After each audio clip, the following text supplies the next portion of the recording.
Bien, alors démarrons cet événement.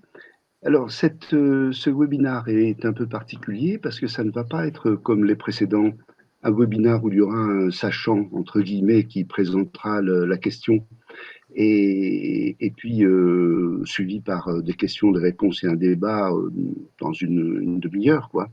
Mais là, ça va être un peu à l'inverse, c'est-à-dire que Laurent et moi allons introduire le questionnement, introduire la problématique, et puis ensuite, c'est vous qui allez intervenir et développer, et puis aller dans les directions qui vous séduiront, qui vous intéresseront le plus dans ce vaste sujet qu'on ne pourra certainement pas traiter complètement aujourd'hui. Le déroulement, nous allons commencer par présenter Graine très rapidement. On ne va pas y passer beaucoup de temps. Vous avez vu, j'ai budgété 2 minutes pour ça.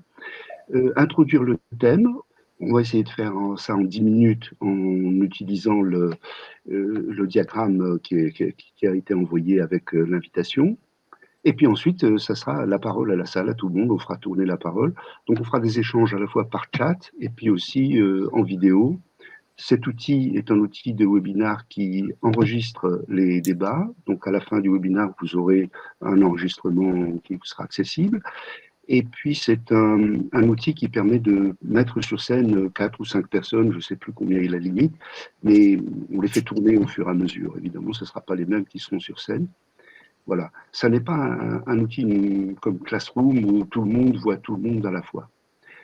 Et on conclura quelques minutes avant la fin par une synthèse rapide et puis une perspective d'action, sachant que ce que Graine ambitionne pour ce type de webinaire, c'est d'essayer de voir si, à l'issue du webinaire, on est capable de produire, avec un groupe de travail, avec quelques personnes qui font un job complémentaire derrière, quelque chose qui, partant du contenu du webinaire, des éléments du webinaire, puisse produire une synthèse, un document de réflexion de quelques pages, une publication, disons quelque chose qui puisse servir de façon opérationnelle.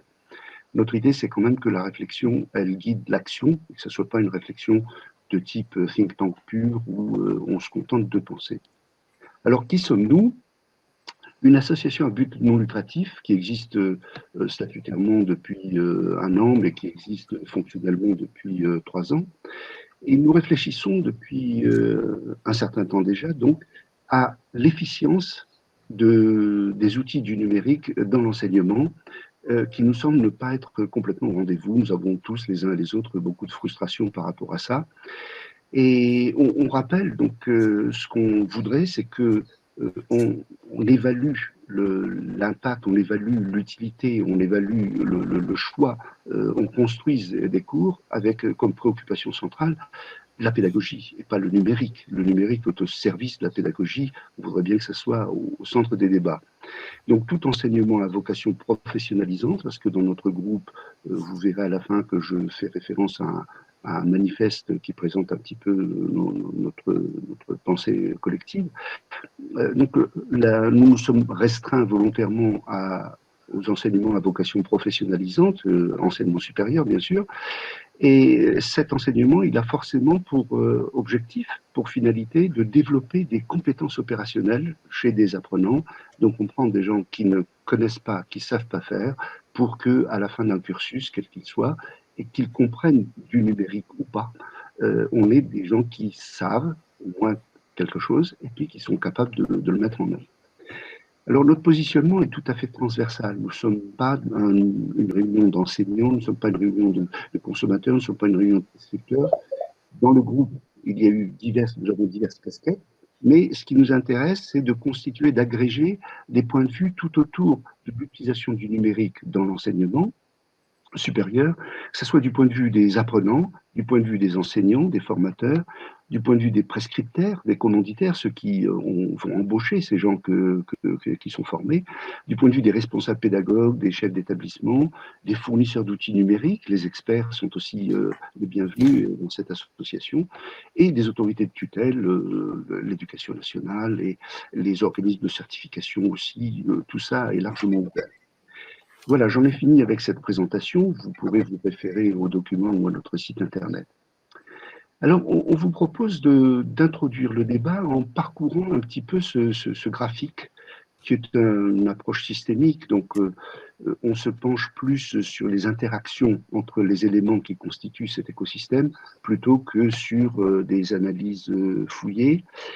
Et j'ai inscrit en bas de ce slide la finalité d'une formation professionnalisante, donc créer, développer chez l'apprenant des compétences opérationnelles durables, pérennes, donc on vise la pérennité.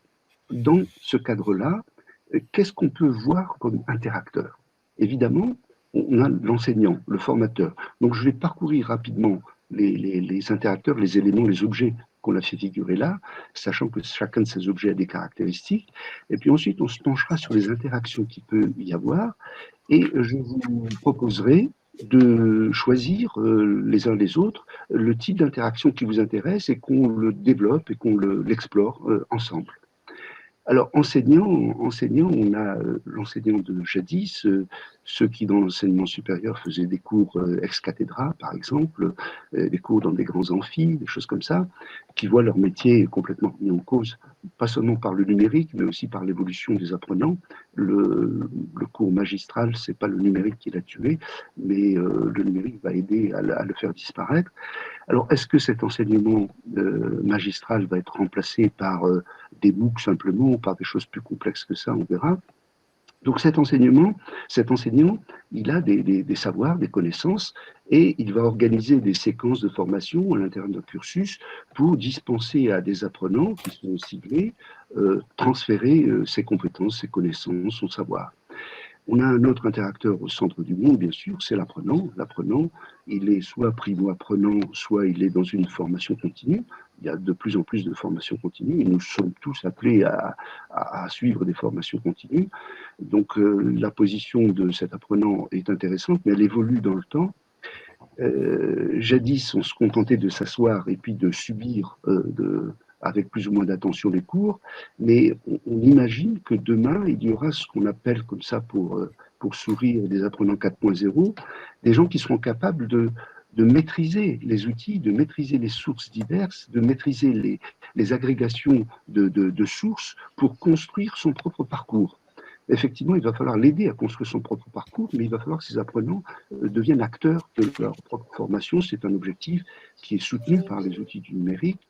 On a bien sûr les outils du numérique, on a les établissements d'enseignement et on a les prescripteurs. Je ne vais pas rentrer dans le détail de tous les interacteurs, mais les prescripteurs, ce sont les personnes, les chefs d'entreprise, les directeurs de département, les cadres supérieurs qui ont besoin de personnes compétentes dans leurs équipes et qui vont susciter l'éclosion de formations adaptées pour former ces gens qui sortent du circuit classique, pour les former, les adapter à leur poste.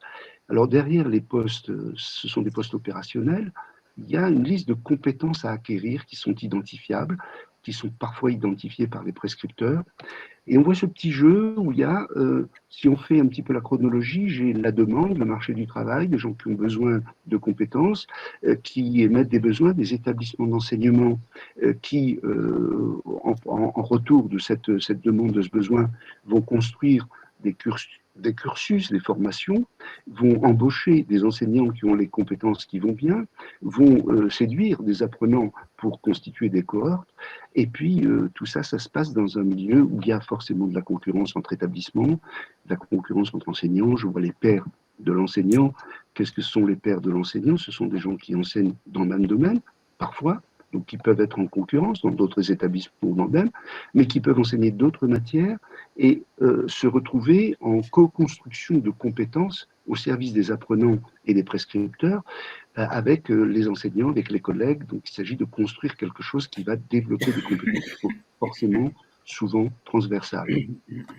Donc je ne vais pas aller plus loin et je vais peut-être passer la parole à Laurent pour explorer une interaction simple entre les enseignants formateurs et les outils du numérique derrière lesquels j'ai fait figurer l'espace et le temps.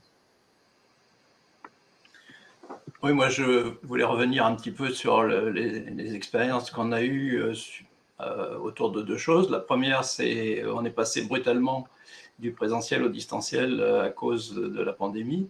Donc, on peut en tirer quelques leçons. Et puis après, je dirais peut-être un mot du retour d'expérience sur les MOOC, puisque ça, c'est plus antérieur. Et il y a peut-être des choses à retenir là-dessus, parce qu'il y a des points qui vont se recouper.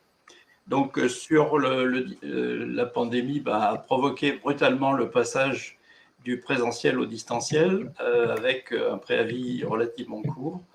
Et donc, il n'est pas étonnant qu'il y a eu des soucis. Les soucis matériels ont pu être résolus finalement, pas trop mal. Au niveau du matériel, au niveau des transmissions pour les étudiants, certains n'étaient pas très bien équipés. D'après le sondage qu'on a expliqué dans un précédent webinaire, ça a à peu près été résolu. Il y a eu des problèmes de transmission, notamment les outils n'étaient pas complètement maîtrisés ou la charge était trop importante. En revanche, il n'y a pas eu de révolution pédagogique parce qu'il n'y avait pas le temps de le préparer. Donc, on a eu une transposition de cours présentiels la plupart du temps en cours distanciel, donc en synchrone et avec pratiquement les mêmes cours magistraux avec quelques exercices pratiques quand c'était possible, c'est-à-dire quand il n'y avait pas besoin de matériel, même s'il y a eu des transpositions quand même assez séduisantes. Par exemple, j'ai vu en chimie une manip qui a été faite par les étudiants avec un simulateur sur une chaîne de distillation, par exemple, avec des questions sur les débits, les températures, actionner les robinets, mesurer les concentrations, etc. Donc il y a quand même eu des efforts de fait. Alors on pouvait s'attendre à des choses préparées pendant les vacances d'été, mais en réalité on voit que les établissements ont surtout essayé de régler les problèmes d'accès, c'est-à-dire de raffiner les paramètres des outils et d'assurer que leur serveur avait une capacité suffisante. On n'a pas beaucoup vu d'incitation et de formation des enseignants pour adapter leur pédagogie, ce qui fait que lors du la deuxième partie du confinement, ça n'a pas changé grand-chose. En particulier, et c'est le point sur lequel je retiens les choses, en fait, la conclusion qu'on a eue dans les réponses au questionnaire, c'est de dire, bon, eh bien, le distanciel, c'était beaucoup moins bien que le présentiel, parce qu'effectivement, il n'y a pas eu d'adaptation. Ce que demandaient les apprenants n'étaient pas contre le distanciel, mais ils ont dit pour que ça marche, il faut que les enseignants, un, maîtrisent correctement les outils, et deux, c'est qu'ils évoluent et qu'ils transforment complètement leur pédagogie. C'est ça qui manque principalement. Et ils étaient plutôt partants pour des cours mixtes.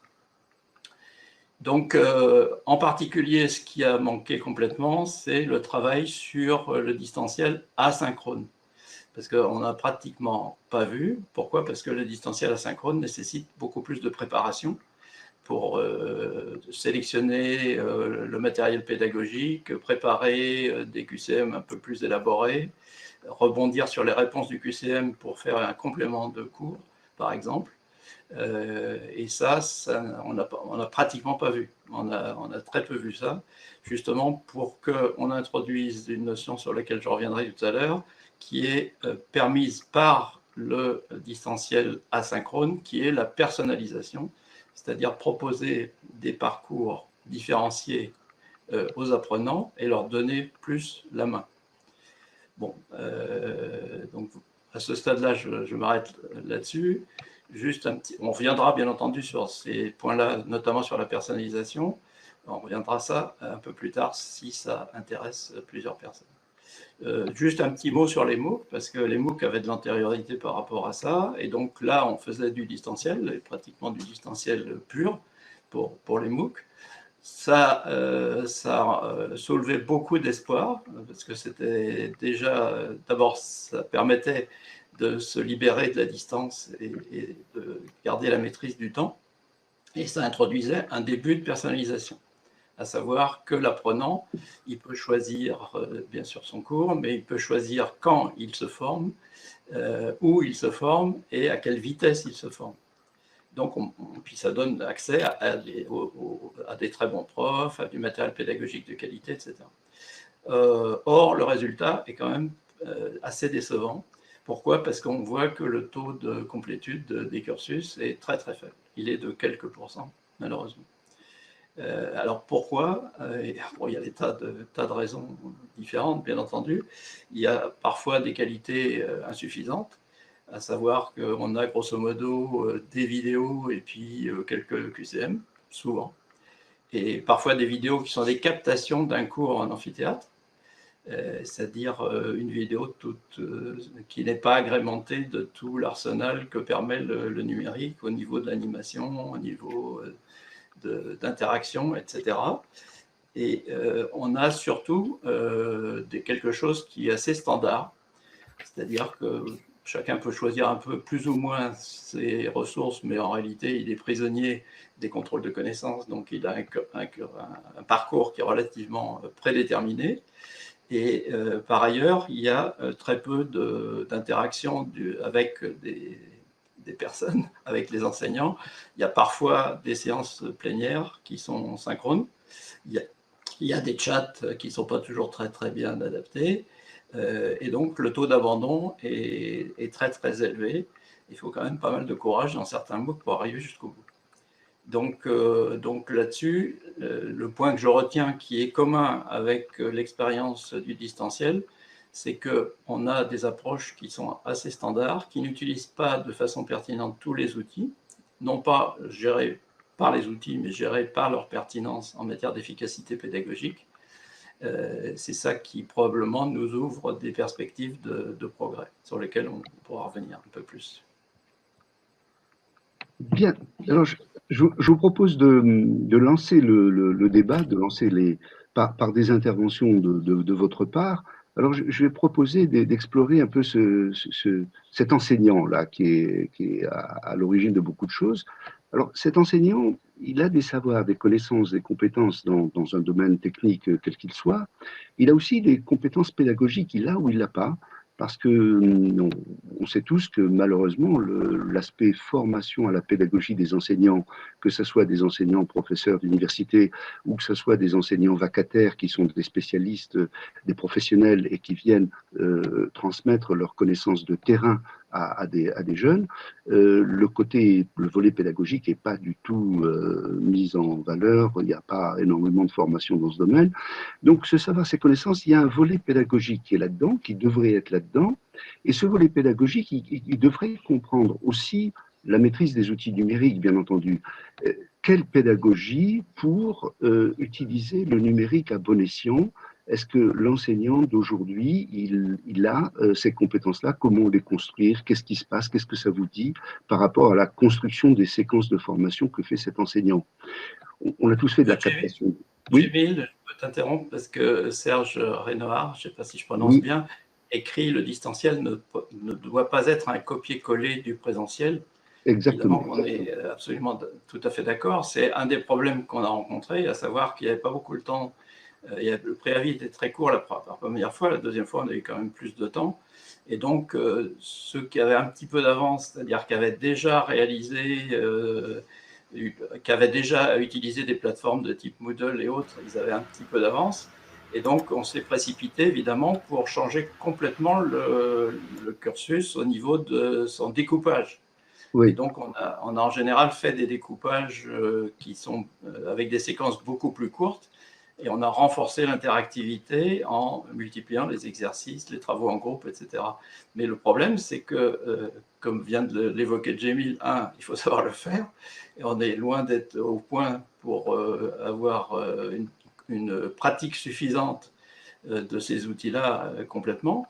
Et d'autre part, il faut des moyens. C'est-à-dire que j'ai vu un MOOC, par exemple, qui prônait la vidéo interactive. Et j'ai posé la question pour dire, vous en vantez les mérites, mais vous ne l'utilisez pas. Et la réponse, ça a été de dire, oui, mais on n'a pas de sous pour l'utiliser. Donc, il y a aussi des problèmes. Il y a un problème de compétences et il y a un problème de moyens. Mais c'est effectivement, ce n'est pas du tout le copier-coller. La pédagogie en distanciel est très différente. Laurent, j'invite Serge Renoir là, à prendre la parole. Il faut qu'il débloque son micro. Et est-ce que vous m'entendez? Oui, nous vous entendons. Bon, alors, on vous voit pas. Vous aurez donc le plaisir de ma voix sans avoir à supporter mon physique. Très bien. ce qui fait que je reste dans l'anonymat presque le plus total, ce qui me va très bien, malgré ma modestie légendaire. Donc je disais, alors pour me présenter rapidement, je suis enseignant, mais dans le second degré. Oui. Donc je ne suis pas enseignant dans le supérieur, je suis actuellement en collège. Oui. Et dans un collège REP+, qui a subi de plein fouet le confinement, les différentes phases plus ou moins variées de ce confinement, avec des jauges, des demi-jauges, etc. Et c'est vrai que je me suis vite confronté à que faire pour que mes élèves ne décrochent pas de façon trop importante, parce que bien évidemment il y a eu un décrochage, hein. Enfin bien évidemment, j'ai constaté un décrochage, j'ai fait en sorte d'essayer de limiter la casse, et je me suis vite rendu compte qu'effectivement on nous vantait le distanciel comme étant une possibilité pour pérenniser le lien entre enseignants et apprenants, et je me suis aperçu qu'effectivement il y avait une modification des pratiques à avoir, une agilité que je pensais avoir et que j'ai pas eu totalement sur ces modifications, notamment comme le disait Monsieur Jeannin, sur le découpage des séquences qui ont pu être prévues. Et c'est vrai que ça m'a mis face à la nécessité d'avoir des compétences que je n'avais pas encore acquises quant à l'utilisation des matériels numériques. Alors, non seulement compétences que je n'avais pas acquises, mais que je devais acquérir par moi-même, sachant que les formations d'enseignants, alors je ne sais pas dans le supérieur, mais dans le second degré, ne veulent pas se concentrer sur l'outil, mais plutôt sur l'utilité. Et moi, j'avais besoin d'utiliser des outils. Voilà. Donc il y a eu cette difficulté-là aussi de connaître les outils, de savoir l'utiliser dans le cadre que je voulais être le mien. Mais dans l'enseignement supérieur, il y a eu aussi ce problème d'outils. Hein. Ça a été général. Hein. Il n'y a pas eu de formation des enseignants aux outils, très peu. Il y a eu des fois des assistances, mais sans plus. Okay, mais sur le plan de la reconfiguration de votre pédagogie.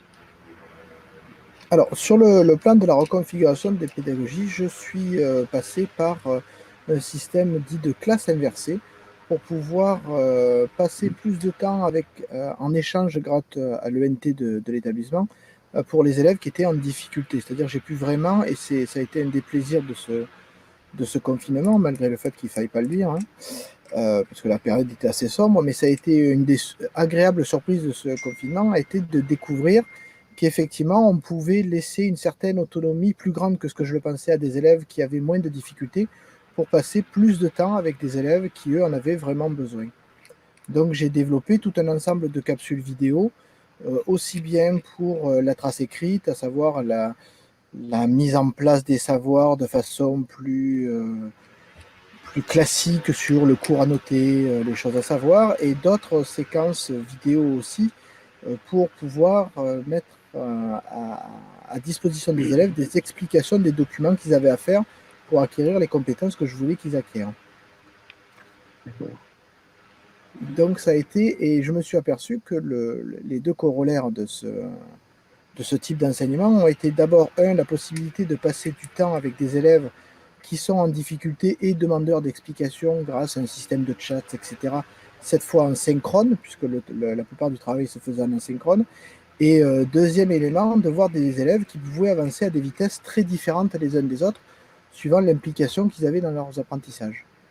Alors, si je résume le côté donc classe inversée, parce qu'il y a une ambiguïté avec classe inversée, il y a des gens qui inversent tellement la classe qu'on Oui. arrive à ce que les apprenants construisent leur pédagogie eux-mêmes.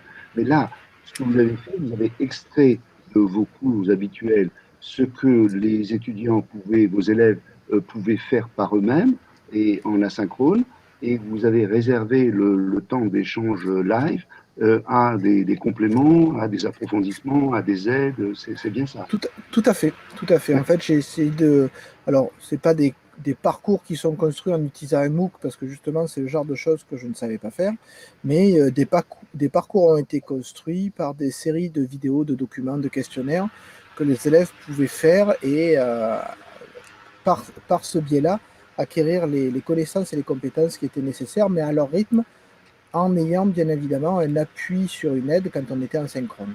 Alors, une question fondamentale, est-ce que vous avez échangé avec vos élèves, vos apprenants, dès le début sur la liste des compétences que vous visiez, que vous aviez identifiées? Oui, alors Alors ça, c'était relativement simple puisque faisant une évaluation déjà par compétences avant le confinement, mes élèves étaient, sinon rompus, en tout cas connaissaient Très le bien, système d'évaluation.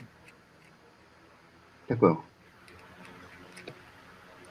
Ok. Est-ce Est-ce qu'il y a que, est-ce que, peut-être d'autres retours d'expérience? est-ce que je vois je vois Nadia Karkouri qui est d'une entreprise, l'ONE, si j'ai bien identifié. Et donc, est-ce que vous pourriez nous dire quelque chose sur l'entreprise par rapport à la construction? Est-ce que si vous enseignez dans l'entreprise, est-ce que la construction du nouveau transfert de savoir et de compétences dans le cadre de l'enseignement numérique? Je ne, je regarde sur le chat. Non, je ne vois pas de réaction. Ça Est-ce que prépare. quelqu'un Voilà. est-ce que quelqu'un Jean? veut intervenir là-dessus? Moi, je peux. Jean? Oui? Jean? Oui, vous m'entendez, c'est bon? Oui? Oui? Très bien. Oui, sur la Pardon? reconfiguration pédagogique. Pardon? D'une Ah année oui, sur ça y est. l'autre, Oui, c'est bon. J'avais Voilà. juste un souci de micro. Est-ce que vous m'entendez? Très bien. Oui. Donc, bonjour. Bonjour. Oui. Donc, effectivement, en entreprise, certes, les formations, lorsqu'on a commencé le distanciel, au début, c'était un peu, ça semblait au début difficile, mais avec l'expérience et l'exercice, ça a paru dans certains sens, ça a des avantages même.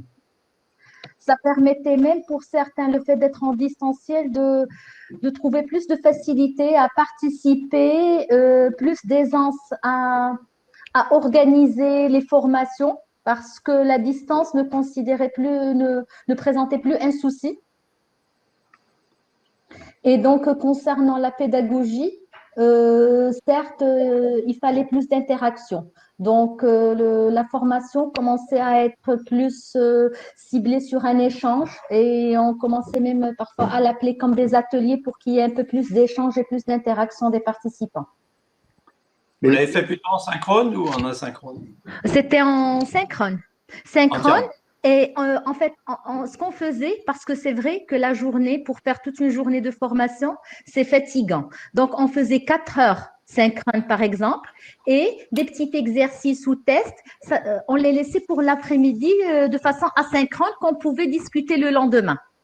Pour, par exemple, des modules de 3 jours. Lorsqu'il y avait 3 jours, on travaillait les matinées condensées et asynchrone pour les après-midi et on peut rester en contact sur le chat. Et plutôt en inversé comme l'expérience de tout à l'heure? Oui. Oui, c'est sûr. Il y avait également, puisque les échanges et tout ça, c'était en inversé, tout à fait. merci. Merci. Jean voulait intervenir? Jean? oui, c'était juste un petit retour d'expérience en matière de reconfiguration pédagogique. Juste pour dire que, premièrement, aucun établissement où j'enseigne, il y en a plusieurs, aucun n'a passé de consignes pédagogiques. Alors qu'il y a des responsables pédagogiques dont j'ai pensé naïvement que c'était un petit peu la mission. Mais tu rappelles que tu enseignes dans quel type d'établissement tu enseignes? Alors, c'est au niveau, l'enseignement, c'est le management des achats. Le niveau, c'est Master 2. Et là, je parle de 3 établissements. Un région parisienne, un sur Bordeaux, un sur Grenoble et un sur Versailles-Saint-Quentin. Il y en a même 4. Aucune consigne de quelque nature que ce soit. En gros, les profs, démerdez-vous. Deuxièmement, du coup, par ailleurs, excusez-moi, aucun changement des horaires. Donc, autant en présentiel, j'assurais par exemple 2 journées continues de 2 fois 7 heures, excusez du peu, eh bien, il faut basculer 2 fois 7 heures parfaitement continues en mode distanciel. Donc là, qu'est-ce que j'ai fait? J'ai tout redécoupé en l'occurrence, pour faire court, 2 fois 7 heures de PowerPoint en 16 modules, grosso modo de la taille d'une heure, et avec à chaque fois trois manières d'alimenter les étudiants. Premièrement, Alors, un morceau de cours, je dis un morceau, puisque dans certains cas, j'ai appelé ça un brief sur un sujet, sachant qu'ils doivent aller chercher pour compléter. Le cours devient un brief, une initiation A. Ou bien alors un mode lecture, c'est-à-dire j'ai réutilisé des conférences que j'ai faites qui ne sont donc pas des cours. Tout ça pour casser le rythme et varier les styles. Ensuite, ils avaient pour chacun des modules un bac à sable avec des vidéos de type format YouTube, de toute provenance, en anglais notamment, etc., etc. Au passage, j'ai noté que présenter des modules en anglais, ça passe. Par contre, des slides en anglais, il y a un refus. Bref, il y a des effets de mode. Hein. Et puis, un bac à sable aussi avec des documents. Et puis, comme l'a dit quelqu'un là à l'instant sur Renoir, sur les 16 modules, j'en ai passé 4 en mode classe inversée.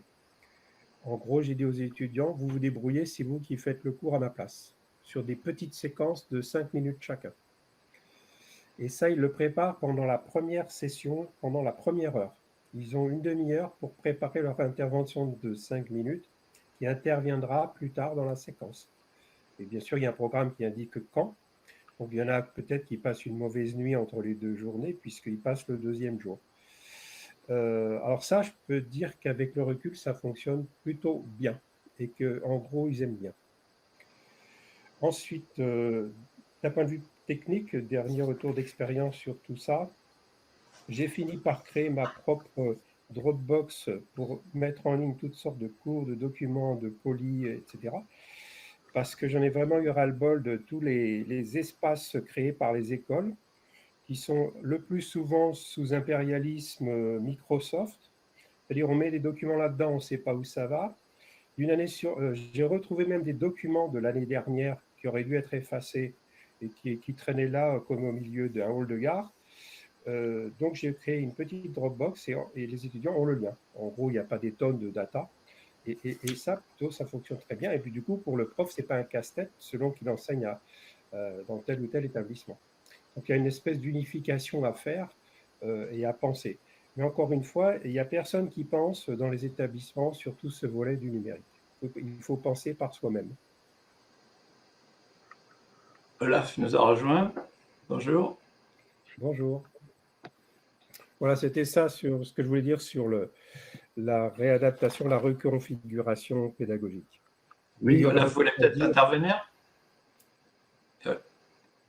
Pas particulièrement. Enfin, je vous écoute gentiment. Je n'étais pas là au début, donc j'ai pas envie de faire un truc qui serait mal à propos. Mais le sujet de la formation en présentiel, je suis en plein dedans. Donc oui, volontiers. Alors, je reviens donc à ce petit diagramme pour vous proposer une autre piste. Dans ce diagramme, vous voyez apprenant et vous voyez les pairs de l'apprenant. Et les pairs de l'apprenant, c'est un volet qui a été assez problématique en distanciel, c'est de faire travailler des groupes. Parce que l'apprenant, il n'apprend pas tout seul, il apprend en compagnie de ses pairs. Il y a le volet social, avec ses pairs, bien entendu, surtout lorsqu'ils sont jeunes, mais il y a aussi le volet groupe de travail, émulation, etc. Donc, il y a une assez grande difficulté pour l'enseignant à gérer les travaux de groupe. Et est-ce que vous avez des choses à dire là sur ce travail, sachant que derrière le côté groupe, on a aussi en matière de travail de mise en œuvre, d'application, on a aussi la référence au poste opérationnel. Nous ne travaillons pas dans les entreprises en solo, nous travaillons dans des entreprises en groupe, en équipe, et même pour certains d'entre nous en équipage, comme par exemple Naval Group, on ne forme pas un mécanicien, on forme une équipe de maintenanciers et qui sont complémentaires les uns avec les autres. Donc, quelque part, au niveau de l'apprentissage, on a aussi ce besoin de former des équipages, de former des gens qui sont complémentaires, qui savent travailler ensemble. Alors, est-ce que quelqu'un a quelque chose à dire sur cet aspect de travail à distance entre pairs et asynchrone, synchrone? Moi, j'ai trouvé que ça marchait beaucoup mieux que je ne le craignais. Pourquoi? Parce que j'avais des apprenants qui avaient l'habitude de travailler déjà en groupe. Déjà pour la formation des groupes, il n'y avait aucun souci parce qu'ils ont l'habitude. Et donc, on perdait absolument pas de temps. Je disais, voilà, on va faire tant de groupes et ils savaient comment se grouper. On ne perd absolument pas de temps. Et d'autre part, ils ont l'habitude des outils pour se mettre en sous-groupe et être toujours en relation avec l'enseignant pour s'ils ont des questions à poser, ou l'enseignant prend l'initiative de faire le tour des groupes. Donc ça, j'ai trouvé que ça marchait plutôt bien. Alors en revanche, pour faire la correction, c'est-à-dire des évaluations par pair, si on n'est pas organisé à l'avance, c'est pas possible, quoi. Il faut vraiment se préparer à l'avance parce qu'il faut une grande discipline de façon à ce que chaque travail soit évalué par au moins 3 ou 4 pairs. Et ça, si ce n'est pas organisé avec une plateforme, évidemment, il n'y a aucune chance. Bon, ensuite, il y a des étudiants qui trichaient un peu malgré le confinement parce qu'il y en a certains qui étaient co-localisés, donc ils se regroupaient parce qu'il y en a un qui avait une fibre et que l'autre n'en avait pas. Donc, pour travailler en groupe, il y avait déjà des amorces de groupe qui étaient ensemble malgré les risques sanitaires. Il faut quand même et sur l'évaluation des travaux de groupe, quand tu as 4 ou 5 personnes qui planchent sur le même sujet, qui produisent un résultat qu'ils présentent, est-ce que tous ont contribué à valeur plus ou moins égale ou pas, et comment on jugeait ça? Alors, c'est très différent suivant qu'on est dans une évaluation pour regarder si ça marche, réintervenir, et ils jouent le jeu parce qu'ils veulent apprendre. Donc, ils essayent de travailler. En revanche, c'est un peu différent quand il faut faire une évaluation qui sert pour avoir des notes. Et auquel cas, c'est un peu plus compliqué puisque, a priori, on ne sait pas exactement quelle est la contribution de chacun. Donc, on a des petites astuces qui est, par exemple, de commencer avec un porte-parole, mais sachant que la deuxième fois, on prévient que le porte-parole, il sera désigné comme ça, soit au hasard, soit par l'enseignant. Et donc, s'il n'a pas travaillé, évidemment, il va avoir des grosses difficultés. L'autre point, c'est qu'il y a une certaine entraide.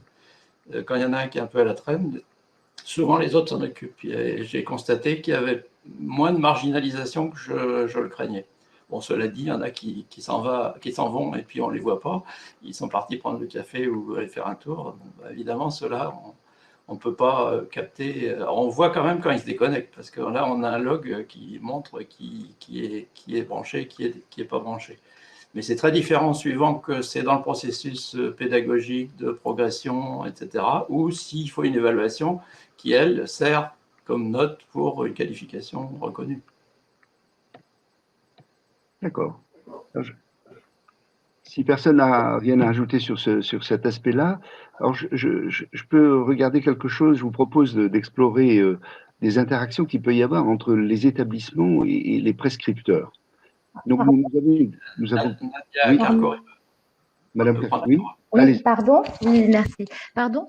Ce que je voulais juste rajouter, peut-être par rapport, est-ce qu'il s'agit, je veux dire, de jeunes apprenants ou des adultes, c'est-à-dire pour des adultes en milieu d'entreprise. Donc, on peut parler de l'andragogie, de construction, on va dire de construction de la connaissance.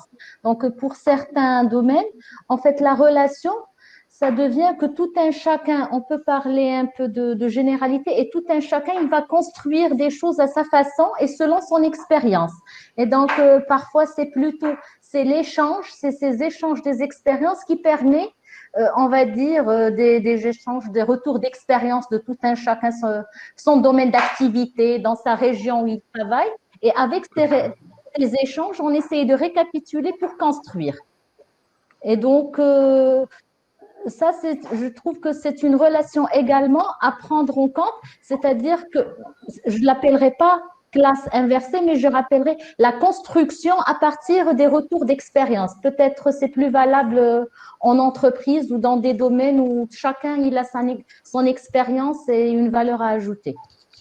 Donc, de ce que vous dites, là, on voit que l'apprenant 4.0, là, le mythique, il commence à se construire comme ça. C'est effectivement, il apprend tout seul en faisant en asynchrone l'exploration des thématiques que le prof leur a attribuées. Il apprend en travaillant en groupe, avec, à distance ou pas, sur une thématique donnée, avec une pression de temporalité assez ferme. Et puis, il apprend aussi en échangeant avec ses pairs. Donc, le 4.0, on a déjà une activité, une suractivité. Alors, y a une question fondamentale là dans laquelle on s'est tous tapé le nez, c'est la quantité de boulot qu'on file à nos étudiants. En distanciel, on a tendance à charger la mule d'une façon phénoménale et ils se retrouvent avec des journées, on a eu dans nos questionnaires, on a eu des retours flagrants là-dessus, ils se retrouvent avec des journées de 8 heures, 9 heures, 10 heures, alors que d'habitude, ils étaient assis sur un banc, ils écoutaient un prof pendant 4 heures ou 5 heures et c'était bon. Alors, qu'est-ce que vous avez à dire sur ce sujet-là? Comment limiter la pression sur les apprenants à distance? C'est vrai qu'il faut réévaluer le temps parce qu'avec le présentiel, il y a un temps où on se repose, un temps des échanges, un temps des pauses. Donc, le temps, il est géré différemment. En distanciel, parfois même pour le formateur, peut-être 4 heures de distanciel, c'est énorme, c'est très condensé parce qu'il n'y a pas le va-et-vient, les interactions. Donc, certes, réfléchir sur les durées efficaces, où il y a l'efficacité, concentration, la séquence des pauses, peut-être il faut des petites pauses chaque 50 minutes et tout ça, donc peut-être c'est une réorganisation temporelle pédagogique, c'est qu'au début on pose les règles. Tout à fait. Quelqu'un, oui. Oui, sur ce sujet, à savoir charger la mule. Chaque fois, y compris avant la Covid, en présentiel, chaque fois que j'ai envoyé des mails bien en amont pour demander aux étudiants de lire ne serait-ce qu'un article, alors un demi-bouquin, voire un bouquin, alors là, totalement impensable. Ça ne marche pas du tout. Donc, c'est pas. Alors, ce que je fais maintenant en distanciel, c'est que je consacre carrément disons, la première session, enfin, tout de suite, dès le début, il y a un espace-temps où ils sont priés de faire une lecture rapide que normalement ils auraient dû faire en amont. C'est-à-dire que je mange une partie du cours où je n'interviens pas, c'est le silence complet. Ils sont devant leur caméra, ils regardent un article ou un passage d'un bouquin. S'ils ont une question, ils me la posent, je réponds. Je ne vais pas boire un café pendant ce temps-là, je reste à dispo. Mais je veux dire par là que il faut vraiment inclure ce temps-là dans le cours, dans les 7 heures dont je parlais tout à l'heure, ce qui fait qu'ils n'ont pas de boulot en plus. Voilà. Ça ne charge pas la mule, parce qu'en fait, ils ne le font pas, que ce soit en présentiel ou en distanciel. Voilà. Là, Serge, vous vouliez intervenir? Oui, tout à fait. Je voulais dire que pour le second degré, la difficulté a été aussi de se coordonner avec les autres enseignants qui donnaient chacun leur quantité de travail qui, si elle pouvait sembler raisonnable ou un peu plus importante que ce qu'il pouvait y avoir en présentiel, devenait vite incommensurable pour les élèves de collège que nous avions, et de lycée d'ailleurs aussi, pour la simple et bonne raison que chacun donnait 1 ou 2 exercices de plus pour pallier au fait que ne se soit pas vu, pour permettre d'approfondir, pour aller un peu plus loin, etc. Et on ne s'est pas rendu compte de ça au tout début. Et c'est vrai que les journées devenaient interminables. On a vite eu les parents qui sont venus vers nous en disant mettez-vous d'accord parce que là, c'est insupportable. Oui, tout à fait. Et du coup, ça a aussi participé au fait que nous avons dû revoir nos enseignements, et notamment, c'est ce qu'on disait tout à l'heure, non pas faire 7 heures de cours, mais plutôt le découper en petites phases qui pouvaient s'aménager au moment où on a un temps libre et pouvoir répartir ce travail de façon plus libre pour les élèves. Et Christophe qui demande la parole.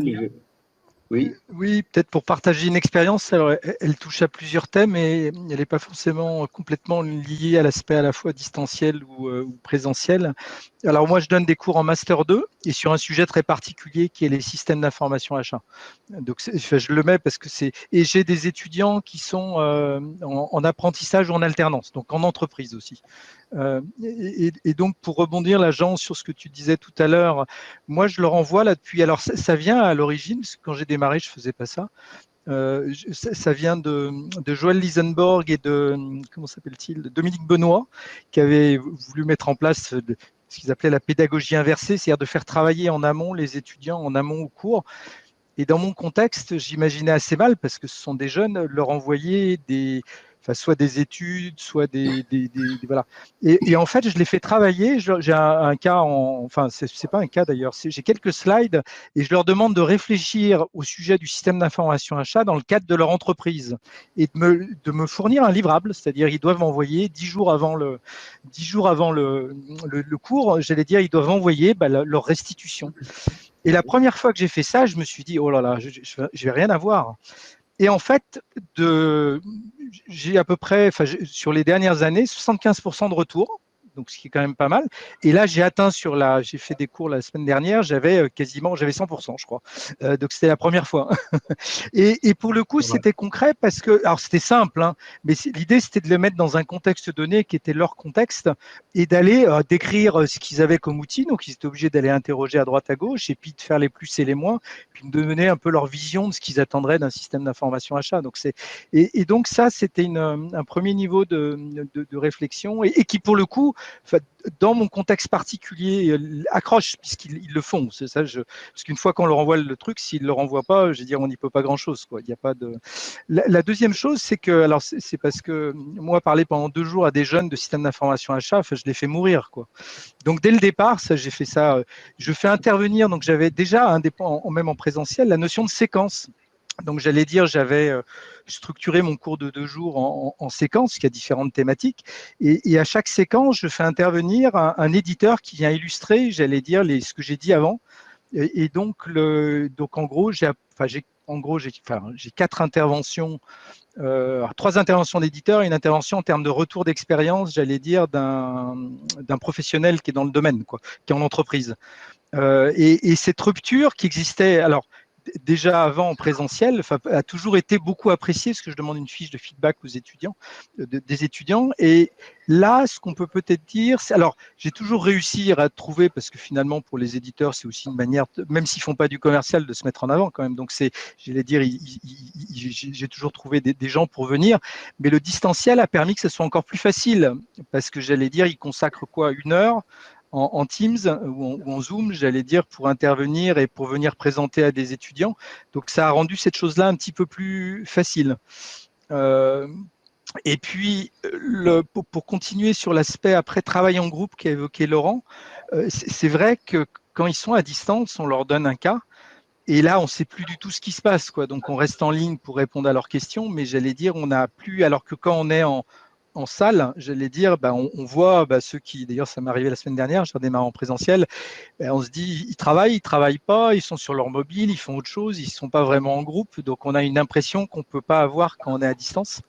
Et ce que j'ai peut-être pas réussi à faire, et là c'est peut-être pour illustrer la notion de pair de l'apprenant, et c'est aussi lié à une question de temps, c'est que plusieurs m'ont fait le retour en disant, mais on aimerait bien savoir, finalement, vous nous avez fait travailler sur le contexte de notre entreprise, on aurait bien aimé le partager pour connaître le contexte d'autres entreprises. Donc, d'arriver à apprendre aussi de l'expérience des autres ou des contextes autres. Et là, ça reste une question pour moi. Alors, il y a la dimension temps, mais je ne sais pas encore comment l'intégrer pour qu'ils puissent bénéficier, parce que moi, le fait d'avoir ces retours en amont, ça m'aide aussi à animer le cours, parce que je vois là où il n'y a rien, là où ils ont des choses assez abouties, puis ça permet de favoriser une interactivité en leur disant, voilà, là vous avez tel type de solution, j'allais dire, vous l'utilisez, ça vous apporte quoi, ou quels sont les problèmes, et donc j'ai pas franchi cette dernière étape. Voilà, c'était juste un petit peu ce retour d'expérience que je souhaitais partager. Oui, Fanny veut intervenir, je l'ai invitée là en attendant qu'elle se connecte. Je voudrais rebondir sur ce que dit Christophe là, et qui est important. Vous voyez dans le petit diagramme, enseignant, il a des pairs, et puis il a des savoirs et des connaissances. Alors il peut avoir des savoirs et des connaissances théoriques, techniques, et il peut ne pas avoir le savoir et les connaissances opérationnelles dont certains confrères intervenants à l'extérieur peuvent, qu'ils peuvent maîtriser. Alors, est-ce que le numérique, c'est pas l'occasion de co-construire un enseignement qui couvre à la fois les volets opérationnels, les volets théoriques, les volets classiques, les volets un petit peu exploratoires, de tout ce qui va construire une compétence vraiment opérationnelle chez les apprenants. C'est une question qu'on peut tous se poser. Fanny, je te... Oui. Oui. Je voulais rebondir sur ce que disait Christophe, parce que j'ai fait l'expérience de la, entre guillemets, classe inversée, d'une manière un petit peu similaire. C'est-à-dire qu'en fait, j'avais proposé aux étudiants qu'ils puissent faire le cours à ma place. Et à ma grande surprise, les étudiants m'ont demandé à faire le cours à ma place, c'est-à-dire que je leur ai donné mes cours, ils se sont appropriés et ils les ont retransmis aux autres.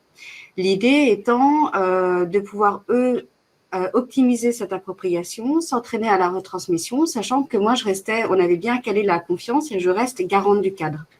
Et on était vraiment dans cette démarche de co-construction.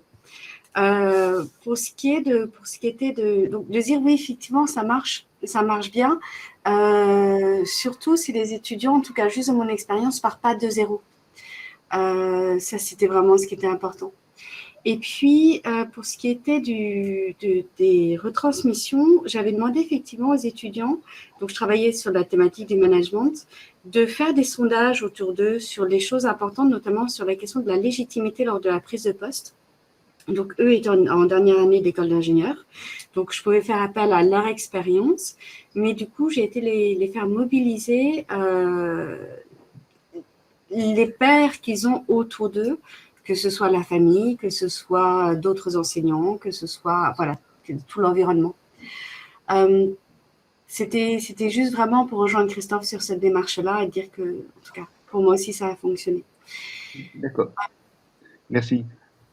Jean, je te propose, je vais projeter ce que tu voulais, les highlights que tu voulais faire. Ils sont là. Donc, tu vas pouvoir, voilà. On ne voit pas Jean, là. Tu lui as pardonné la parole. Voilà. Je pensais que c'était automatique, mais voilà.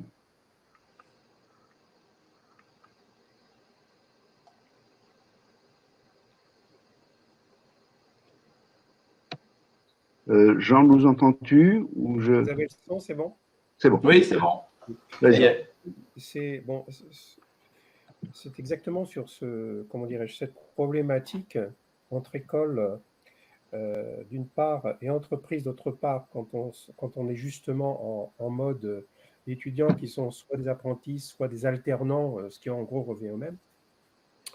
Donc là, ce que je vais dire maintenant repose sur de l'enseignement sur le management des achats, niveau Master 2, sur 3 ou 4 établissements. Allons-y, ça tient en 2 slides, rassurez-vous. Mon cadre conceptuel, en fait, est de dire que ça se joue sur un triangle où en bas, on a l'apprenant ou les apprenants, 3. La case, le petit nuage numéro 3. Alors, tout à fait en haut à gauche, il y a ce que j'appelle le réservoir de savoir. Et ça, c'est immense et en pleine explosion avec le big data, mais je ne vais pas en parler là aujourd'hui. Et puis, dans l'espace 2, on a justement les dispensateurs de savoir, que ce soit des établissements, c'est-à-dire des écoles, des universités, ou même des lycées et des collèges, et puis finalement des entreprises qui sont le plus souvent des prescripteurs lorsqu'on est dans un cadre apprenti-entreprise. Et je voudrais dire 2 choses à propos de... On peut envoyer la diapo suivante, s'il te plaît, Jamil. Oui. Voilà. Si on regarde le canal B... Oh, excuse-moi. Oui, on est excuse-moi. passé... Voilà, pas de souci. En fait, les dispensateurs de savoir, en fait, il y a ce binôme école-entreprise. Et tout à fait en bas, on n'a pas l'apprenant, mais des apprenants. On vient d'en parler à travers la notion de binôme, de trinôme, de groupe de travail. Donc, mon premier highlight, c'est que je commence à avoir la conviction, c'est que on va vers la fin du hors-sol académique. Pas besoin de vous expliquer ce que j'appelle le hors-sol.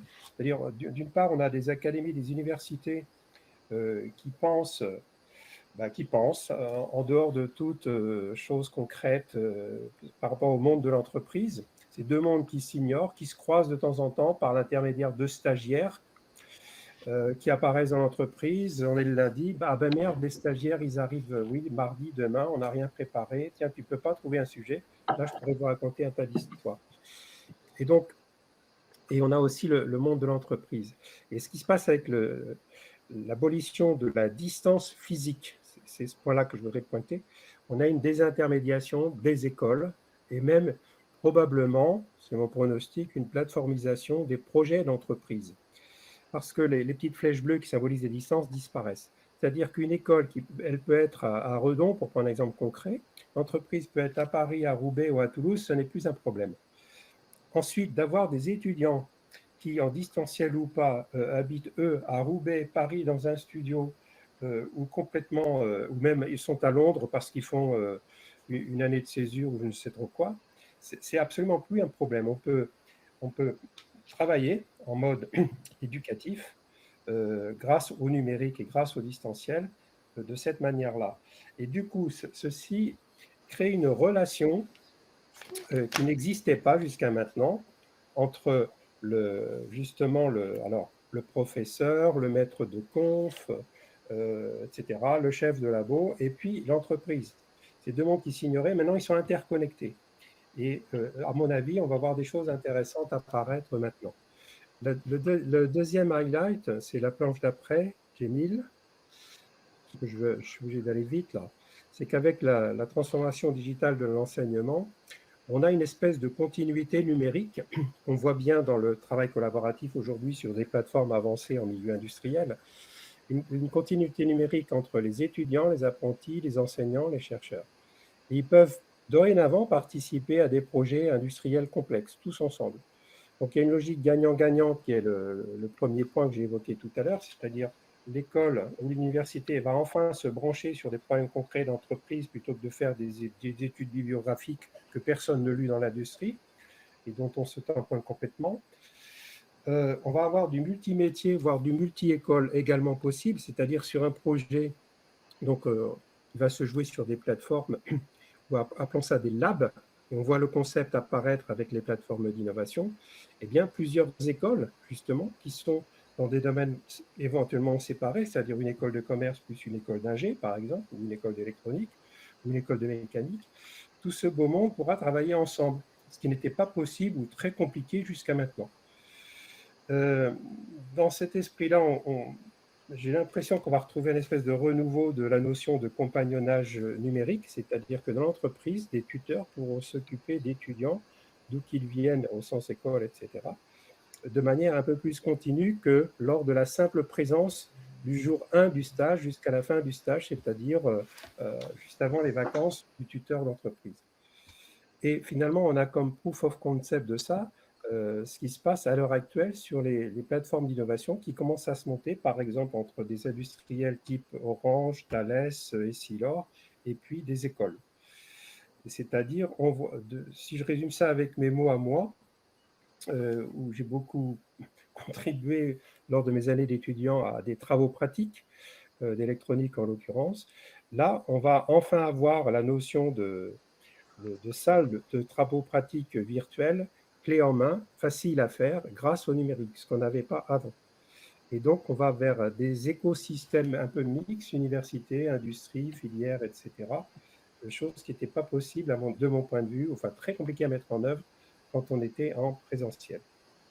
Voilà, c'est ces deux points dont je trouve que la dernière année permet de se rendre compte et probablement de faire un pronostic qui va dans ce sens.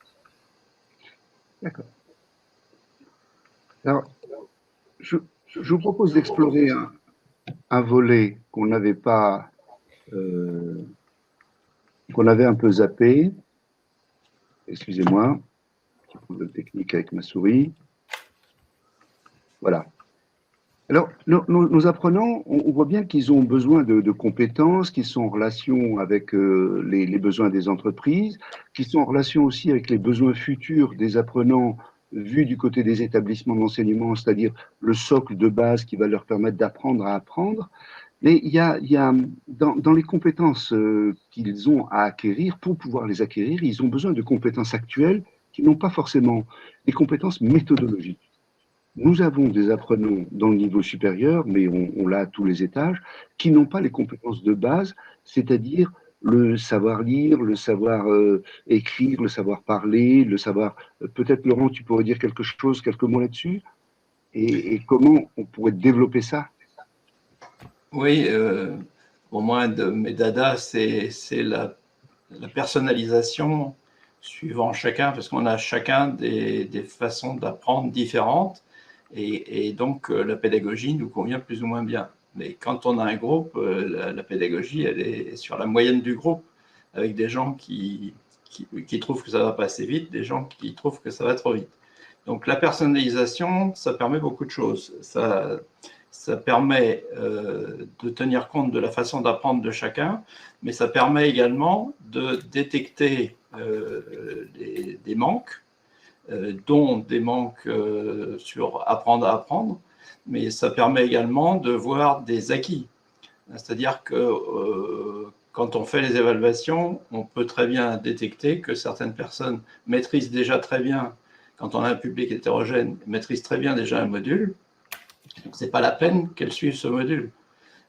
Pourquoi? Parce qu'elles vont s'ennuyer, ce n'est pas du tout motivant, et elles peuvent dégager du temps pour faire autre chose sur lequel ils ont des problèmes. Alors, dans les manques, avant d'arriver à apprendre à apprendre, j'en détecte de nature très différente.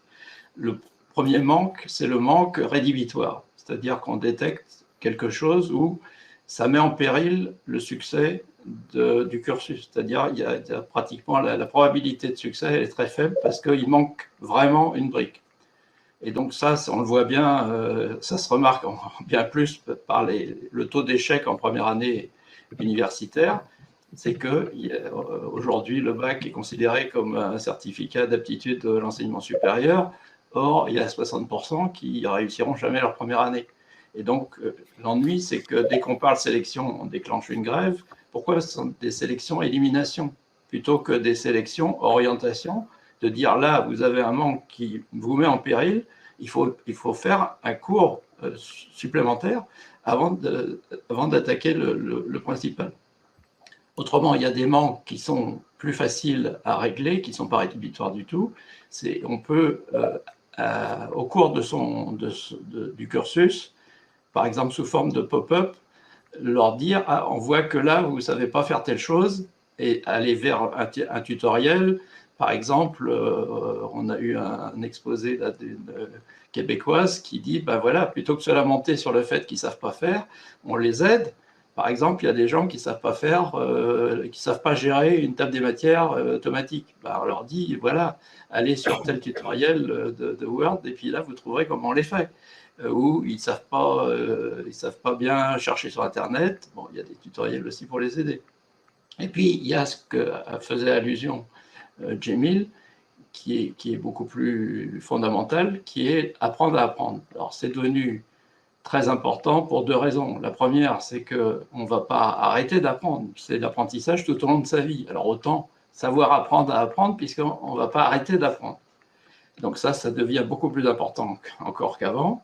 Et puis d'autre part, parce que ça accroît considérablement l'efficacité de l'apprentissage quand on a les soubassements méthodologiques. Bon, moi, j'ai eu la chance, petit témoignage, d'avoir une année où j'ai vraiment appris à apprendre, et je m'en suis servi toute ma vie, à savoir apprendre à lire. J'ai désappris à lire. Pourquoi? Parce que je lisais avec ce qu'on appelle la subvocalisation, la vibration du larynx qui vous ramène à la vitesse de la parole. Le dieu est à la vitesse de l'œil.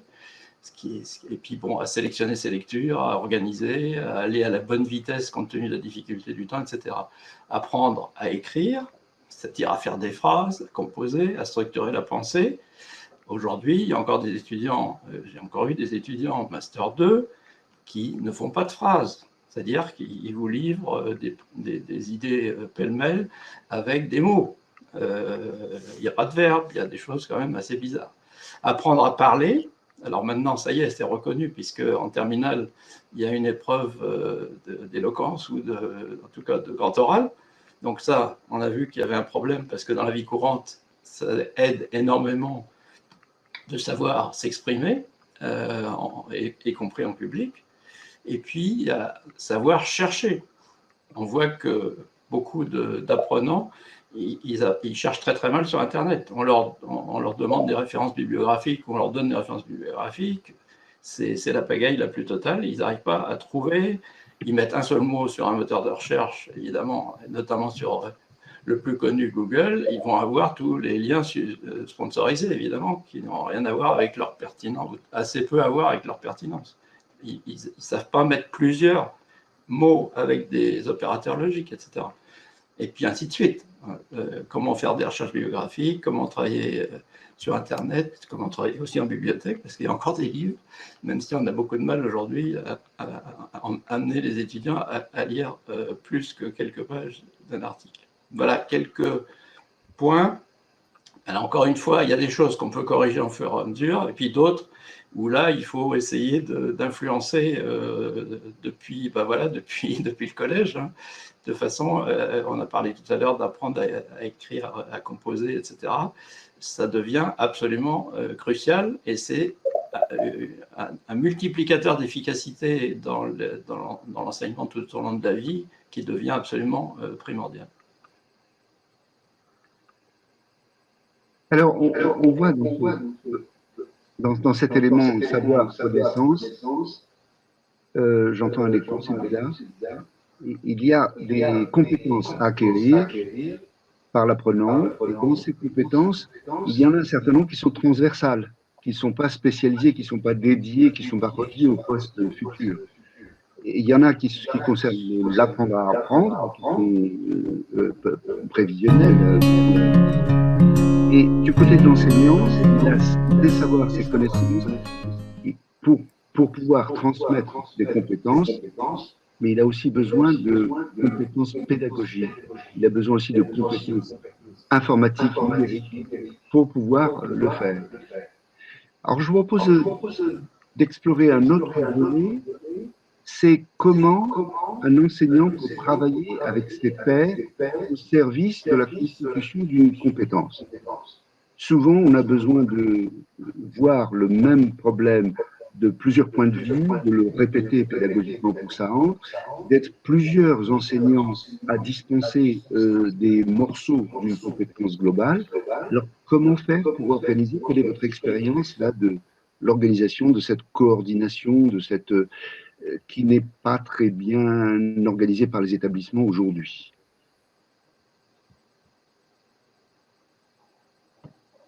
Est-ce que quelqu'un veut intervenir sur ce sujet?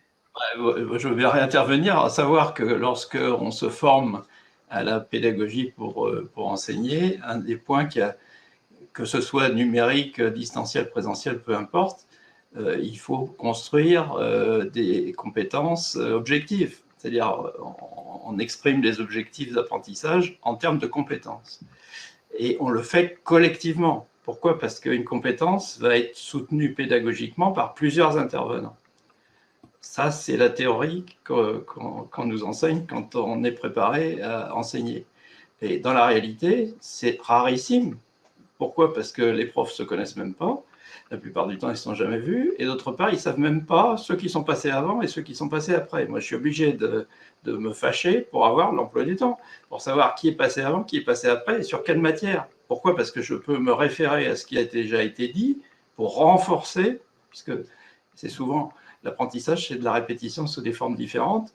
Et donc, il faut pouvoir le faire. Et on a vu une école qui le faisait avec Djemil, mais dans les autres écoles, moi, où j'ai enseigné, je n'ai pratiquement jamais vu ça, sauf une fois parce que j'ai participé à l'ingénierie pédagogique du cursus entier. Et là, on a bien été obligé de se voir, puisqu'il fallait recruter aussi des enseignants au fur et à mesure qu'on définissait les divers modules qu'il fallait alimenter. Donc aujourd'hui, ça marche, à mon avis, ça ne marche pas du tout. Mon retour d'expérience, c'est que je le vois très, très rarement. L'autre point sur les compétences, et moi je bats ma coulpe parce que je ne l'ai pas fait suffisamment bien, c'est de faire un syllabus qui lui-même repose sur la progression de l'apprentissage des compétences, de façon à déterminer des modules progressifs, tout doucement, et avec des évaluations qui, à chaque fois, sont cohérentes avec le niveau de maturité qu'on est censé atteindre. Et ça demande énormément de travail. Et du savoir-faire, moi, que je n'avais pas. Donc, j'ai un petit dessin, malheureusement, je ne l'ai pas à l'écran, mais je vous le commande simplement. C'est un cours qui est réputé être apprendre à sauter en parachute. Et donc, voilà, il y a de la classe inversée, effectivement. On a le mode d'emploi du parachute, l'histoire du parachute à travers les âges. Et ensuite, on passe à l'évaluation. Et l'évaluation, c'est sauter. Voilà. Et bien, des fois, dans la pédagogie qu'on aborde, on a parfois tendance à sauter quelques étapes. Et à pas être très, très bien préparé. Bon, là, c'est un peu caricatural, mais c'est pour dire qu'il y a beaucoup de travail sur la progression pédagogique autour de la compétence dans une analyse très approfondie et faite collectivement avec ses collègues. C'est surtout ça, oui. Jean, tu voulais dire quelque chose en complément? Ah oui, c'est sur la remarque d'avant. Je pense que le numérique dans les établissements permet à, disons, à une classe ou à un master ou à un niveau d'enseignement de faire en mode distanciel et individuel ce qu'on appelle des mises à niveau. C'est-à-dire qu'avant que le cours commence vraiment, et là je vais raconter du vécu par exemple à Supélec, et ce que je vais raconter date de 73, vous voyez, donc c'était bien avant l'âge de pierre, c'était à l'époque de l'âge de pierre, bien avant le numérique. Ce qui a été annoncé après une rentrée scolaire ou universitaire, grosso modo type 1er octobre, il y a une shortlist qui est parue en disant « Les étudiants, débrouillez-vous sur les 30 sujets que voilà ». Eh bien, ça, c'est des prérequis. Si vous n'avez pas appris ça dans une vie antérieure, d'où que vous veniez, des classes prépa, admission sur titre, démerdez-vous, c'est votre problème, mais les 30 sujets que voilà, vous devez savoir le faire tout seul. Et il y avait là-dedans des sujets du type de ce que Laurent a raconté, c'est-à-dire savoir présenter les résultats d'un travail pratique, savoir faire un diagramme de Bode, savoir calculer un amplificateur, tous les basiques et les fondamentaux d'une école d'électronique. On pourrait transposer aisément à toutes sortes d'établissements.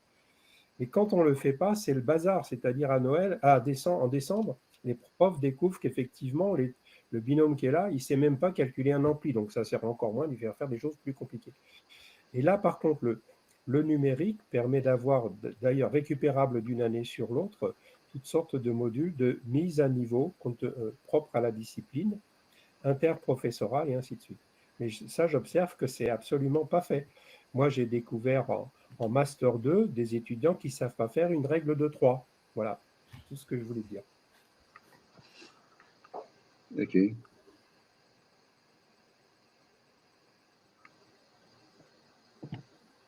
Donc alors, par rapport aux autorités de tutelle, c'est-à-dire l'éducation nationale, les organismes de certification qui valident les cursus et les contenus, qu'est-ce qui se passe avec le numérique dans la construction des séquences de formation, des cursus? Est-ce qu'on a des freins? Est-ce qu'on a des guides? Est-ce qu'on a des difficultés dans ce domaine-là? Il faut qu'on fasse évoluer nos formations et la construction sera différente de ce que c'était avant, mais est-ce que c'est possible avec la façon de faire des programmes d'aujourd'hui? Déjà, il a été mentionné que quand on est passé au distanciel, les enseignants, ils n'ont pas eu d'aide et ils n'ont pas eu de formation. La seule aide que j'ai eue, c'est 5 minutes pour me dire il y a des tutoriels pour apprendre à servir de tel outil, et puis point final. Sur le plan pédagogique, on m'a dit, faites pour le mieux.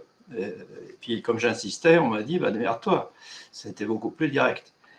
Et après le contact qu'on a eu avec le ministère de l'Enseignement supérieur, on a eu un lien qui nous a permis de découvrir qu'en réalité, il y avait tout un tas de recommandations extrêmement pertinentes et issues de recherches de chercheurs tout à fait éminents en sciences cognitives, sciences de l'éducation, etc. Exemple, il y avait tout un article sur quelle démarche il faut prendre pour passer du présentiel au distanciel. En particulier, redécouper, rescénariser complètement son cours.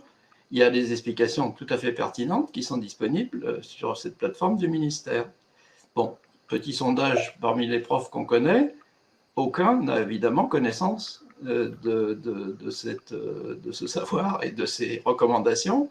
Ils ont été abreuvés de circulaires et de recommandations sur les précautions sanitaires. Par contre, sur comment il faut faire sur le plan pédagogique pour passer assez brutalement en distanciel, ils ne savaient pas que ça existait. Or, ça existe. Et ça repose sur des expérimentations, des protos scientifiquement valides. Et donc, on voit qu'il y a un petit problème, pour ne pas dire un très gros problème, un, de formation des enseignants, et deux, d'accès à des documents qui sont tout à fait pertinents. Christophe, tu voulais dire quelque chose? Oui, je voulais peut-être partager. Alors, donc j'interviens dans 2 écoles. Alors, il y a eu, dans les 2 cas, il y a eu des choses. Alors, il y a une première, je ne vais pas les citer, mais il y a une première école dans laquelle ils ont organisé des cycles de formation. Alors, déjà de formation à l'outil, des webinaires de formation pour utiliser Zoom, quoi. Enfin, voilà et puis il y a eu. Ah, pardon. Pourquoi ça marche pas? Désactiver? Ah oui, pardon. Excusez-moi. En fait, j'avais fermé le cache. Donc, une première école qui a organisé des sessions de formation. Donc, moi, j'ai assisté à, on va dire, à session de formation, on va dire un peu technique. J'avoue, mais c'est moi qui n'ai pas assisté à celle qui était plus pédagogique, donc repenser un petit peu son cours. Moi, je donne 2 jours à chaque fois et c'est vrai que voilà, j'ai zappé cette partie-là, mais en tout cas, ça a été proposé. Et puis, j'ai connu un deuxième contexte dans la seconde école, dans lequel nous avons un problème avec Christophe. La page. J'ai Oui. un problème, effectivement. Vous m'entendez, mais moi je vous entends, mais il n'y a plus de caméra. Mais pas... Ah, moi je ne l'entends pas. On te voit. Moi je te vois. Je ne me vois plus. Bon, si vous m'entendez, c'est l'essentiel. Et la deuxième, alors j'ai reçu des procédures, des tutos, et j'ai reçu une tonne de documents à lire. Ah, là, on a perdu, là.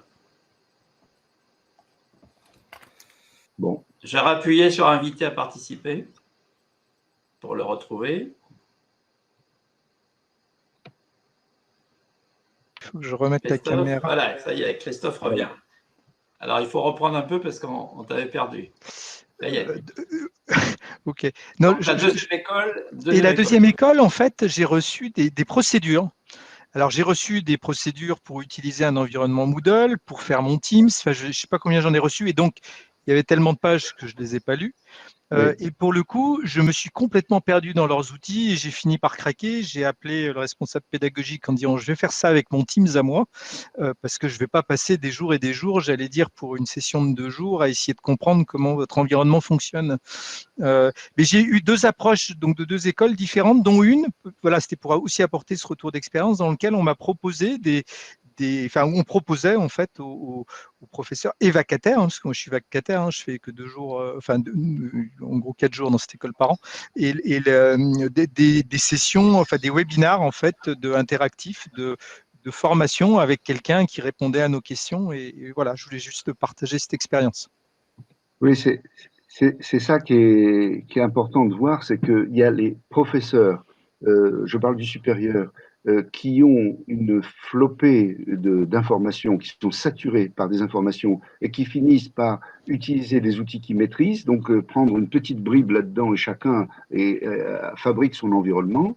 Et puis il y a les vacataires, comme nous sommes beaucoup autour de ce webinaire, les vacataires qui interviennent avec l'aspect connaissances professionnelles, etc., et qui, eux, ne se rencontrent jamais et qui n'ont accès à rien du tout. Donc là, c'est un petit peu l'exception de Christophe quand on lui a proposé des outils ou des formations même sous forme de webinaire. Et puis, le secondaire, Serge peut en parler, là, les profs se rencontrent un peu. Ils se rencontrent un peu, c'est un peu différent. Il y a quand même la difficulté avec le distanciel de la solitude de l'enseignant dans le supérieur. Et qui va en s'amplifier. Vas-y, Jean. Par rapport à ta question, mon point de vue, c'est ce qui est très décevant, excusez-moi, et toujours très décevant, c'est l'incompétence notoire, entre autres, de l'Éducation nationale ou du ministère de la Recherche et de l'Enseignement supérieur, quant à prendre le lead sur ce sujet. En gros, ils ont été dispensateurs de modes d'emploi, c'est ce qu'on est en train de dire là depuis 5 minutes, et de procédures et de manuels, le manuel du petit professeur qui fait du numérique. Alors, en plus, il n'y a même pas unification. Un coup, c'est du Zoom, un coup, c'est du Collaborate Ultra, un coup, c'est du Teams. Et on ne sait d'ailleurs pas pourquoi, alors que c'est exactement la même chose, si jamais qu'activer des caméras et des micros. Par contre, abonné absent des ministères dont je parle, quant à réfléchir à une sorte d'organisation de tous les aspects TP, à part le CNAM qui a fait quelque chose avec des plateformes genre Moodle, j'ai rien vu d'autre, sauf une appli. Alors ça, par contre, ça préoccupait bien l'école où j'étais. Une appli qui a été mise sur les portables, les smartphones des étudiants, ça s'appelle « Je suis en cours ». Donc, au bout de 5 minutes de cours, tous les étudiants doivent cliquer sur les boutons qui vont bien sur leur smartphone pour authentifier, certifier qu'ils sont bien, entre guillemets, en ligne sur le cours. Mais à part ça, je n'ai pas vu comment dirais-je, de philosophie sur les architectures à construire sur l'enseignement numérique de demain, quoi. Et on va encore faire, malheureusement, je pense, le même copier-coller que utiliser les logiciels de grandes firmes comme finalement Word, Excel et autres sont devenus des standards, de facto. Mais il y a vraiment pourtant des choses à penser, notamment sur tout ce qui est travail collaboratif entre étudiants, etc., classe inversée, tout le bazar. Je ne sais pas qui réfléchit à ça en France. Je n'ai pas l'impression qu'il y a quelqu'un qui réfléchit. Serge?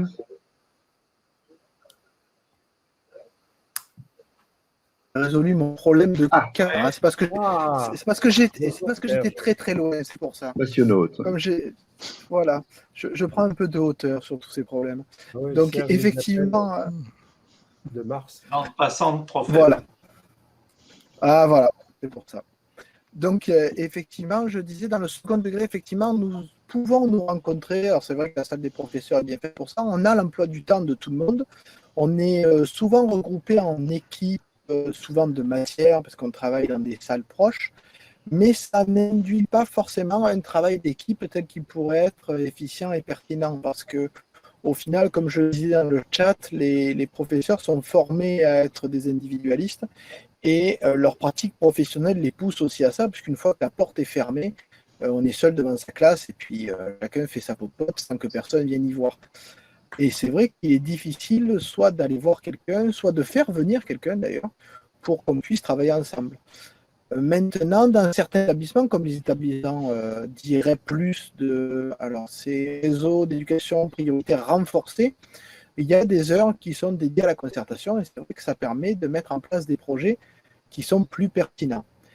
Quant à l'avenir, il est évident que le ministère de l'Éducation a modifié les statuts de l'enseignant du second degré pour qu'il soit contraint, obligé, poussé à mettre plus de travail en groupe, en équipe et plus de travail en distanciel dans ses obligations réglementaires de service. Mais ça, on verra quelle forme ça prend, puisqu'effectivement, le ministère, comme l'a dit un autre intervenant, ne prend pas sa place de leader pour la simple et bonne raison, selon moi, après c'est une pensée qui m'est toute personnelle, qu'il est partagé entre l'efficacité pédagogique et la rentabilité budgétaire, et c'est vrai que l'un avec l'autre sont difficiles à concilier. D'accord. Christophe? Oui, si je peux. Alors, je vous remercie pour cet échange. C'est intéressant parce qu'on est très seul quand on est enfin, prof et puis vacataire encore plus, donc ça fait du bien de pouvoir partager. Non, ce que ça m'inspire. Alors, je vais reprendre mes deux écoles sans les citer. J'ai vraiment une impression que parce qu'il y a les choses qui viennent d'en haut et qui descendent, et pour faire travailler dans le domaine un peu des projets, de la conduite du changement depuis 30 ans, enfin, j'allais dire, ça ne marche pas comme ça vient souvent du terrain et ça remonte. Et je vais opposer, donc il y en a une, celle où j'ai eu ces formations, j'ai vraiment eu l'impression que c'était des initiatives individuelles, individuelles, pardon, collectives, mais au sein de l'établissement. C'est-à-dire que c'est des choses qui sont construites, qui ne sont pas venues de doctrine ou de choses qui venaient de l'extérieur. C'est-à-dire ils sont organisés en équipe pour développer ça.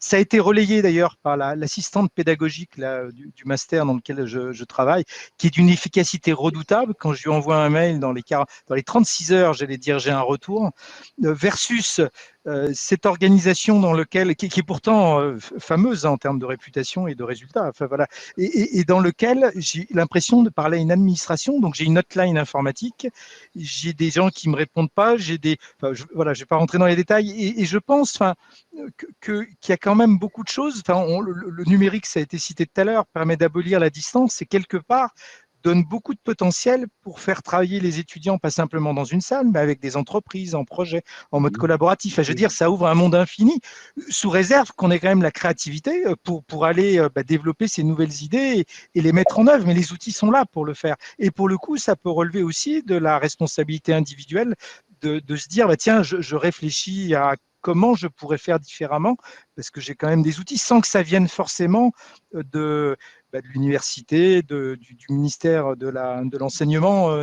Alors, je parle, voilà, dans mon petit cas de prof vacataire en master, hein, ce qui n'est peut-être pas le cas de l'enseignement supérieur au sens large, dans lequel il faut peut-être organiser un peu plus les choses. Hein.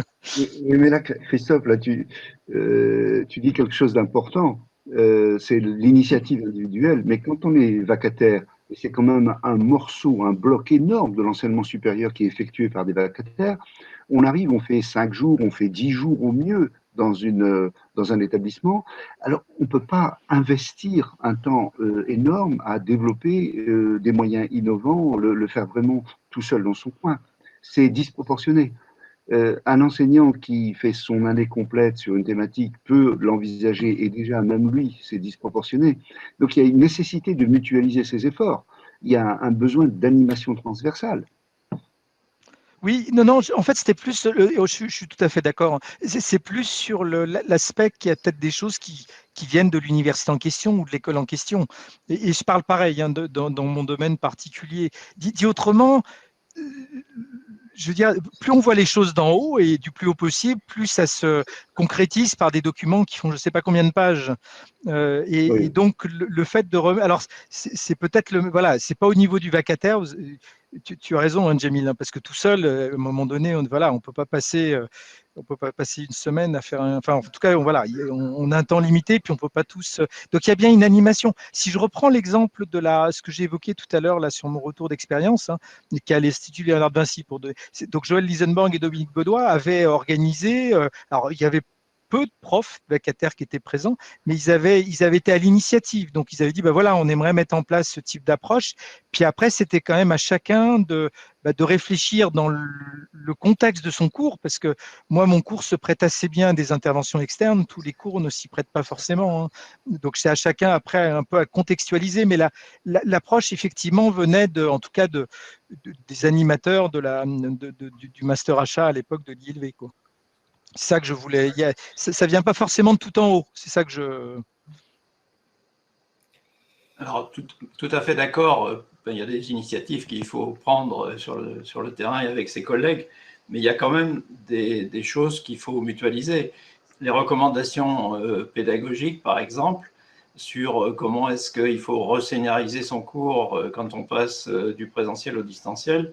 Bon, si ça existe, il faut arriver à le diffuser correctement en partant là, d'une plateforme centralisée.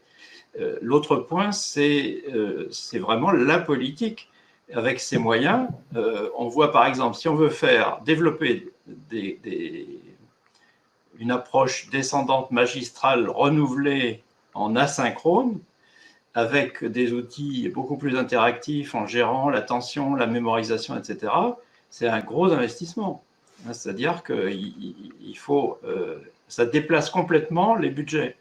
Aujourd'hui, dans les finances publiques, je ne vous apprends rien, il y a les dépenses de fonctionnement et il y a les dépenses d'investissement. Et il est strictement interdit, bien entendu, de faire communiquer ces deux budgets.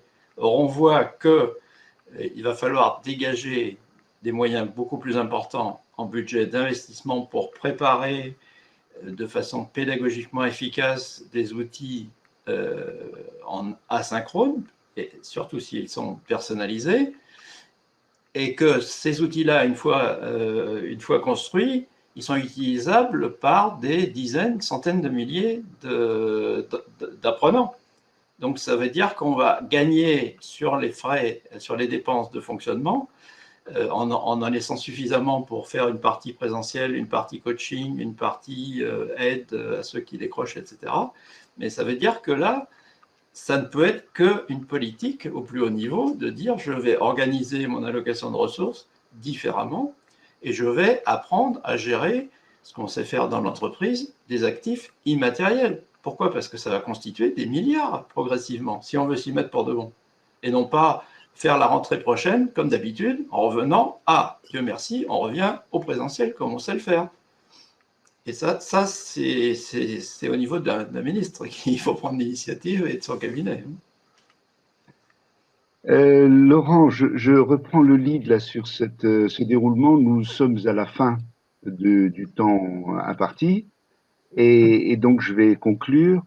Donc nous étions peu nombreux aujourd'hui. C'est un peu décevant, mais c'est la fin de l'année universitaire scolaire et la date était mal choisie. Et on se pose d'ailleurs la question pour le prochain débat sur la scénarisation des cours que vous voyez là à l'écran pour jeudi 8 juillet, dans pratiquement 8 jours. Savoir si on va le reconduire, peut-être le déplacer à la rentrée en septembre. Je vous donne des informations là à propos du site, de la possibilité de nous contacter, de notre téléphone. Et bien entendu, on va revenir vers vous à propos de ce débat pour savoir si on peut produire quelque chose collectivement de ce débat-ci qui puisse être transmis, diffusé. Donc je reviendrai vers vous. Je vous remercie de votre participation, de votre contribution active. Et puis, si vous avez une question finale, là, avant que nous nous quittions, si vous voulez bien passer par le chat, que je le vois. Non.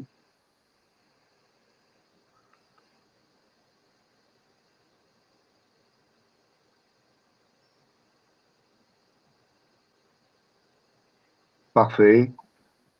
Eh bien, écoutez, merci et à une prochaine. Au revoir. Merci, Jamil. Au revoir.